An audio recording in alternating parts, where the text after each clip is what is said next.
Hello guys. Hello madlang people and good evening. So, ngayon, ang gagawin ko is babatiin ko muna yung mga nagsidiriwang ng kanilang mga kaarawan. Diba?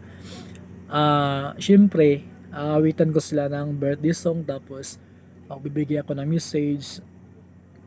Yun, at ano pa ba? Basta yun, babatiin ko muna ang mga nagdiriwang ng kanilang kaarawan.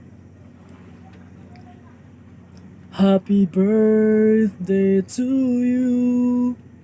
Happy birthday to you. Happy birthday, happy birthday.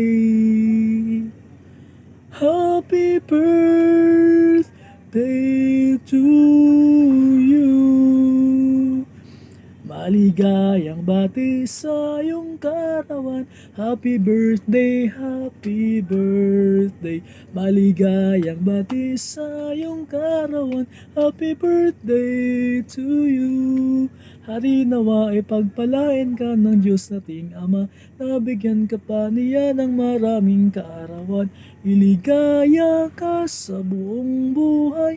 Happy birthday to you. Happy birthday to you. Happy birthday to you. Happy birthday, happy birthday.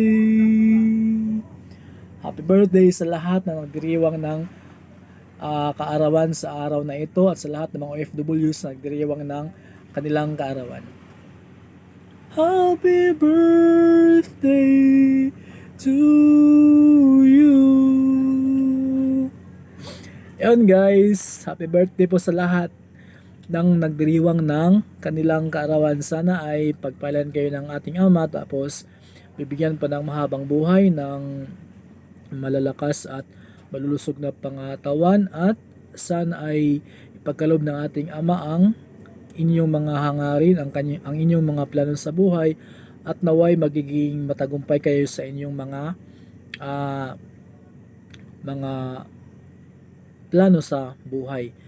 Lalo-lalo na doon sa mga OFW natin, 'di ba? Na mag-isa lang na nagdiriwang ng kanilang karawan doon sa ibang bansa.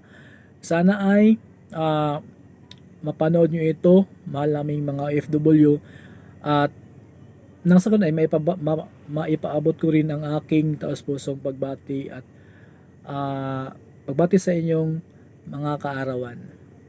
Sana ay mag-ingat kayo diyan sa ibang bansa, lalong-lalo na ngayon na laganap ang, 'di ba, mga karahasan, giyera, lalong-lalo diyan sa Middle East, 'di ba?